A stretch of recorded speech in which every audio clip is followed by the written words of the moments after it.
ও টাঙ্গাইলবাসী, সারা জীবনে হাদিস শুনেছেন, কি পেয়েছেন এখান থেকে? গল্প করছেন মানে?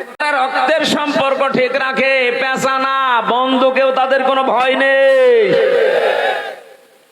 নবীর স্ত্রী গ্যারান্টি দিচ্ছে, নবীকে আপনি ভয় নেই, ভয় পাবেন না, আপনাকে ভয় কেউ দেখাতেও পারে না, আল্লাহ আপনাকে ভয় দেখাবে না, কারণ আপনি তো রক্তের সম্পর্কগুলো ঠিক রেখেছেন। এই যে রেহেম বলা হয় বাচ্চা দানি মায়ের, যেখানে বাচ্চা থাকে এটার আরবি নাম রেহেম। এটা আল্লাহর মাজা টেনে ধরেছিল, কুদরতি মাজা। বিশ্বনবী বলেন আল্লাহ পাকের মাজা টেনে ধরে বলেছে, মাবুদ তুমি আমার ব্যাপারে কি বলো, কিছুই তো বললে না। আল্লাহ তাআলা বলেন রেহেম তোমার, তার সাথে আমি নেই। অথচ এটাকে আমরা দুনিয়ার কাজ মনে করি অনেকেই। নিজের আপন বোন, আপন চাচা, আপন ফুফু, আপন ভাই, এর সাথে সম্পর্ক ঠিক রাখা, ভালোভাবে চলা, এটা ফরজ। অথচ 100 জনের 98টা পরিবারে এই মিল নেই। তাই কথা বলা লাগবে, এটা এ দেশে নেই, এলাকায় নেই।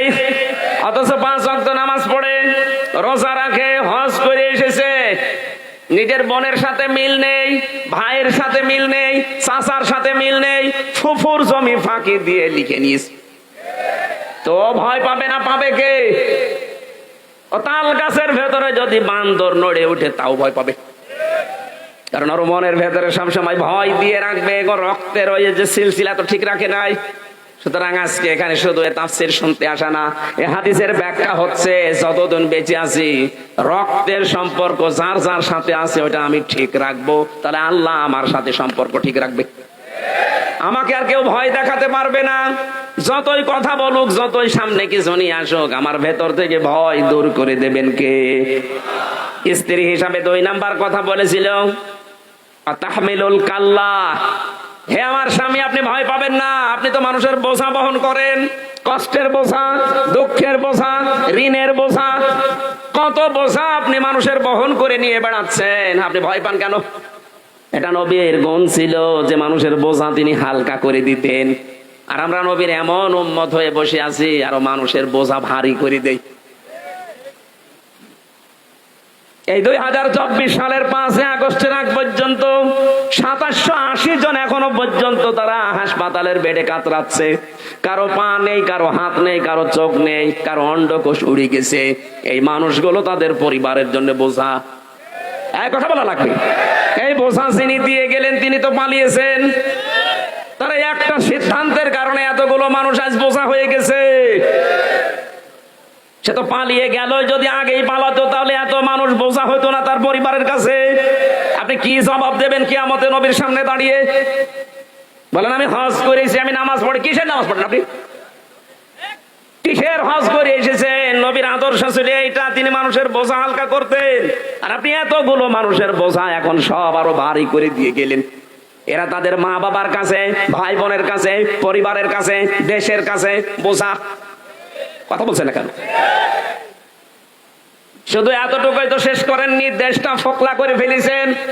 নিজের নামে, নিজের মেয়ের নামে, ছেলের নামে, বোনের নামে, বোনের মেয়ের নামে, ছেলের নামে, দলের লোকের নামে কোটি কোটি টাকা পাচার করে দেশটা এখন ঋণের বোঝা নিয়ে জর্জরিত। আপনার এক দরবেশি টাকা খেয়েছে 36,000 কোটি, বাকিগুলো তো বাদই দিলাম। আপনি বেগম পাড়া বানিয়েছেন, ওই টাকা দিয়ে এই দেশে ইন্ডাস্ট্রি করতে পারেননি, হাজার হাজার মানুষের কর্মসংস্থান তৈরি হইতো। এই কোটি কোটি টাকা ঋণের বোঝা এদেশের মানুষের মাথার উপরে দিয়ে আপনি আরামে আছেন, আপনি জান না। নবীর আদর্শ ছিলেন নবী মানুষের বোঝা হালকা করতেন, আর আপনি এমন বোঝা দিয়ে গেলেন আজকে এই দেশে যে জন্ম নেবে সে 1 লাখ টাকা মাথার উপরে ঋণ।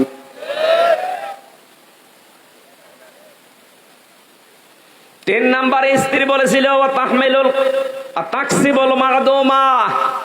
হে আমার স্বামী, আপনি ভয় পাবেন না, আপনি তো মানুষের ইজ্জত আবরু ঢাকার জন্য তাদের পোশাক পরিচ্ছেদ আপনি দেন। মানুষকে আপনি উলঙ্গ মানুষকে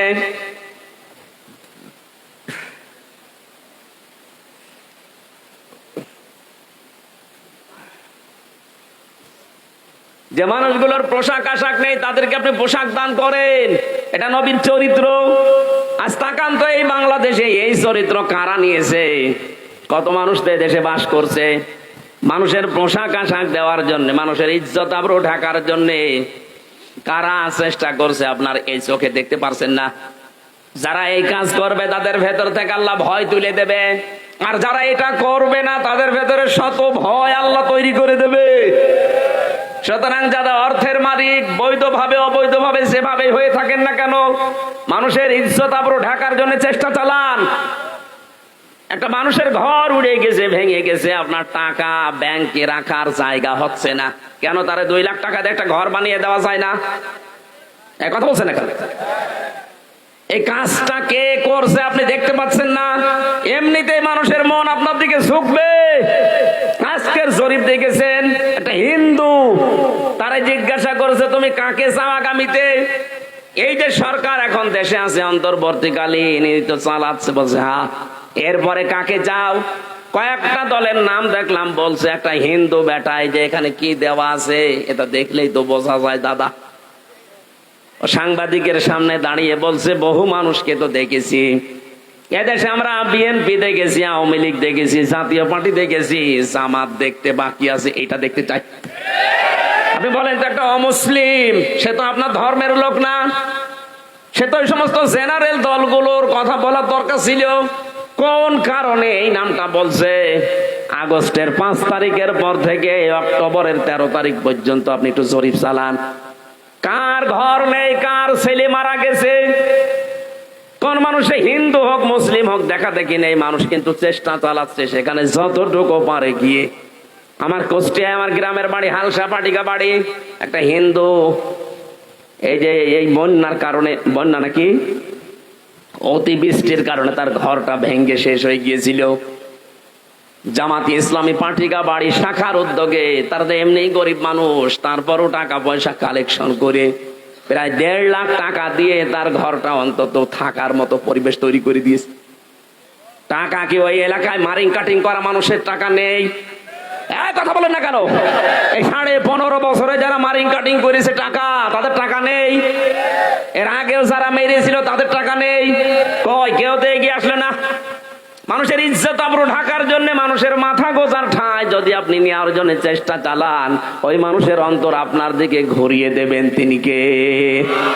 এইটাই মানুষ বোঝে না, খালি জোর করতে চায়, তাড়াতাড়ি দেন, তাড়াতাড়ি দেন। তাড়াতাড়ি দিয়ে করবো কি? আবার খাওয়ার সিস্টেম করে দেব না, এটা আমরা চাই না। এদেশে এমন একটা সিস্টেম করতে চায়, এদেশে কিয়ামতের আগে যেন কেউ জোর করে আর কিছু খেতে না পারে। যা খেয়েছেন এগুলো আবার জনগণের ভেতরে ফিরিয়ে দেওয়া লাগবে, তাহলে আপনার ভেতর থেকে ভয় দূর করে দেবেন তিনি কে? আমরা চাই আমাদের ভর দূর হয়ে যাক। আপনি মেহমানদারি করেন, অতিথি পরায়ণ। আপনি মেহমান মানে কি? আপনার বাবার শ্বশুর যিনি আসবে ইনি আপনার মেহমান, আপনার বউয়ের বাবা যিনি আসবে ইনি আপনার মেহমান না। মেহমান শব্দের শাব্দিক অর্থের দিকে তাকান। মেহমানদারি করা মানে কি? বিশ্ব নবী জানিয়েছেন এই পৃথিবীতে 4টা জিনিস আল্লাহর বড় রহমতের ভেতরে শামিল, কিন্তু মানুষ এদেরকে পছন্দ করে না। তার 1 নাম্বার এই মেহমান। মেহমান যখন আসে সে তার খাবার সাথে করে নিয়ে আসে। সুবহানাল্লাহ বলতে পারেন না? প্রশ্ন আসতে পারে, আমার গোলার ধান, আমার বাড়ির চাউল দিয়ে তারে আমি রান্না বাড়া করে খাওয়াচ্ছি, আর সে খাবার সাথে করে নিয়ে আসে মানে কি?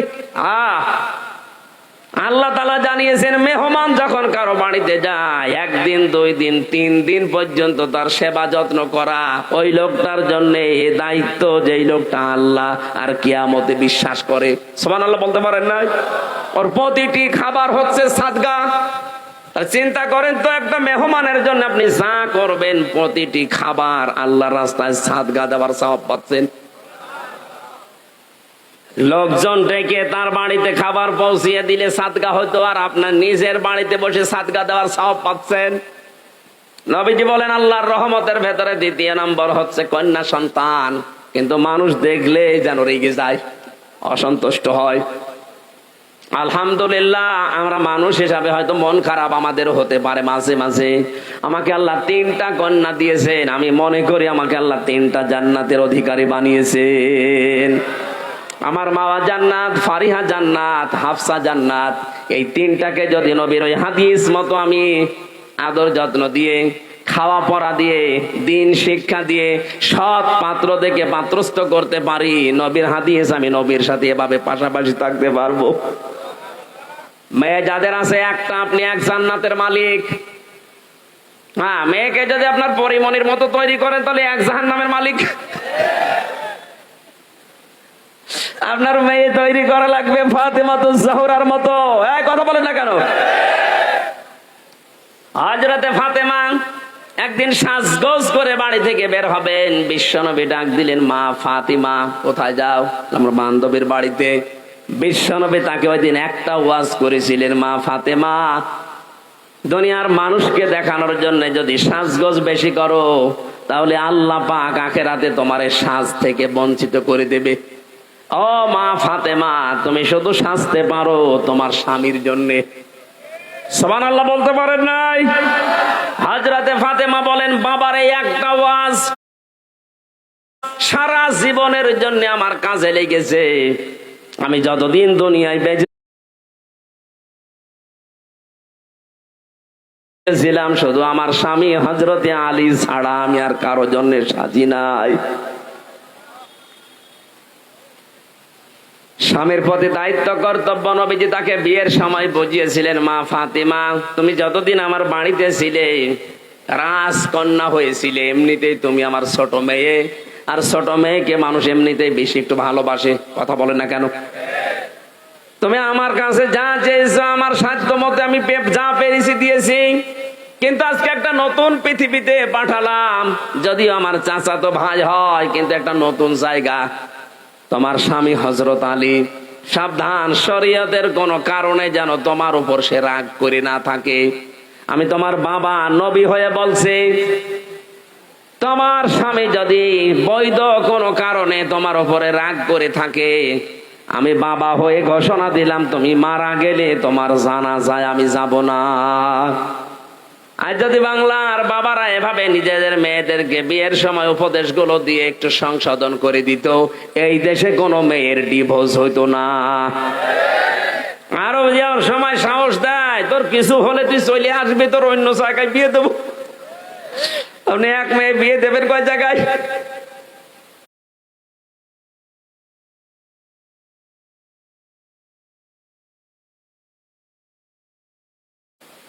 টাঙ্গাইলবাসী এই জন্য যাদের কন্যা হয়েছে বা হচ্ছে, যা শুনছেন যে পেটে কন্যা আছে, আমি তো ছেলে চেয়েছিলাম কিন্তু আল্লাহ আমাকে ছেলে দেয়নি, মেয়ে দিয়েছে। অনেকে মনে করছে হুজুরের রাগ, না, কোনো রাগ নেই। আমি বিশ্বাস করি আল্লাহ আমাকে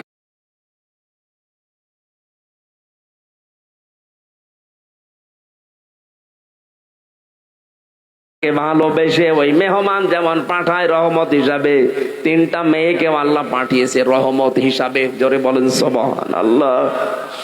নবীজি বলেন, যার দুইটা মেয়ে আছে সে যেন বিশ্বাস করে আল্লাহ তাকে দুইটা জান্নাতের মালিক বানিয়েছে। যার তিনটা মেয়ে আছে, বিশ্ব নবী বলেন তাকে আল্লাহ তিনটা জান্নাতের মালিক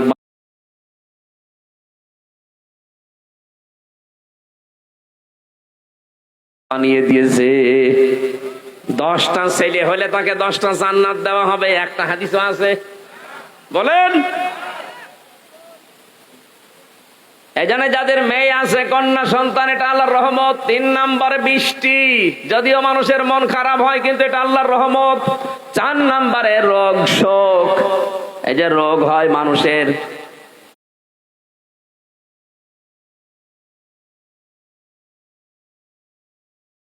এই যে ঠান্ডা লাগাও একটা রোগ, এই ঠান্ডা লাগার দ্বারা এই যে জ্বর হয়, এই জ্বর হওয়ার দ্বারা আপনার পেছনের একটা অপরাধ আল্লাহ মাফ করে দেয়।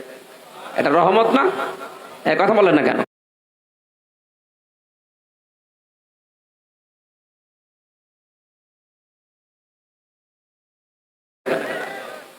সুতরাং যাদের রোগ শোক আছে, রোগী যারা, মনে করবেন এটা আল্লাহ আপনাকে দয়া করে দিয়েছে পেছনের অপরাধ গুলো মাফ করার জন্য।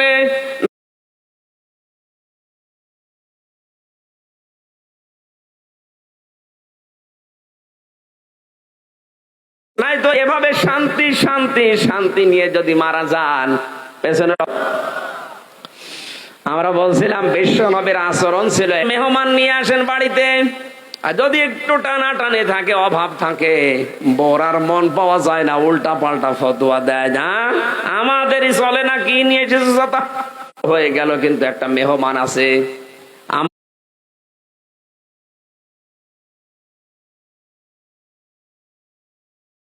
তো আমার কায়দা নেই, কেউ যদি পারো মেহমানটা নিয়ে যাও। ও টাঙ্গাইলবাসী, আমি শিক্ষার জন্য বলছি, খেয়াল করে শোনেন। সাবে বাড়িতে নিয়ে গেলেন, স্ত্রীকে ডাক দিয়ে বলেন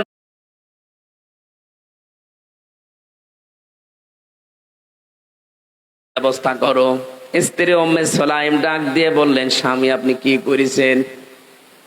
আমাদের যা অবস্থা, আমরা নিজেরাই আজকে মনে করলাম না খেয়ে থাকবো, যা খাবার আছে শুধু বাচ্চা দুইটাকে খেয়ে ঘুম পাড়িয়ে দেব, আর আপনি এরপরে আবার